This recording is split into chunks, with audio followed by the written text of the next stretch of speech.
దేవుని బిడ్డలారా, ఈ దినము హెబ్రీయులకు రాసిన పత్రిక 6:14 వచనాన్ని ధ్యానిద్దాం. నిశ్చయముగా నిన్ను విస్తరింపజేతును.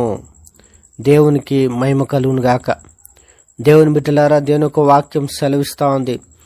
దేవుడు వాగ్దానం చేస్తున్నాడు ఏంటంటే, నిశ్చయముగా నిన్ను విస్తరింపజేసేదను. దేవునికి స్తోత్రములు. దేవుడు అభివృద్ధి పరిచేవాడు. దేవుని బిడ్డలారా, దేవుడు ఎల్లప్పుడూ మనల్ని ఒకే విధంగా ఉంచడు. ఆయన నమ్మిన బిడ్డలని తప్పకుండా ఆయన అభివృద్ధి పరుస్తాడు, విస్తరింపచేస్తాడు. మనం ఈ విషయాన్ని ఎప్పుడు కూడా మర్చిపోకూడదు. దేవుని వాక్యం సెలవిస్తూ ఉంది, దేవుడు దరిద్రులను పెంట కుప్పలో నుండి లేపి మరి ఉన్నతమైన స్థాయికి లేవనెత్తువాడని. దేవునికి స్తోత్రము.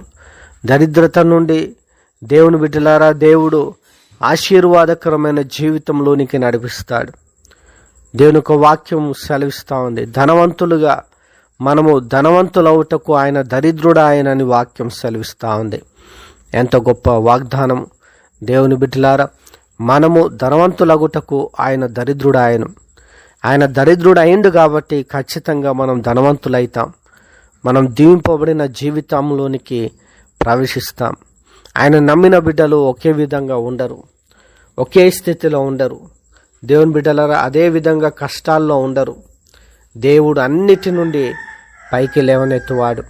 ఆయన మనల్ని ఏం చేస్తాడంటే విస్తరింపచేస్తాడు, అభివృద్ధి పరుస్తాడు. దేవుని బిడ్డలారా, ఆయన పెద్దగా చేయువాడు.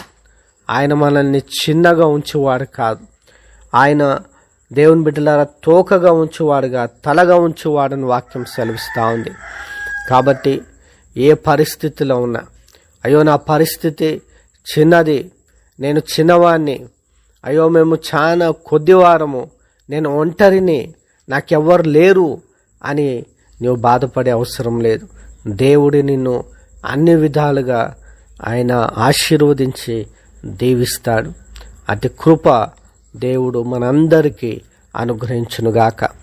ఆమేన్, ఆమేన్, ఆమేన్.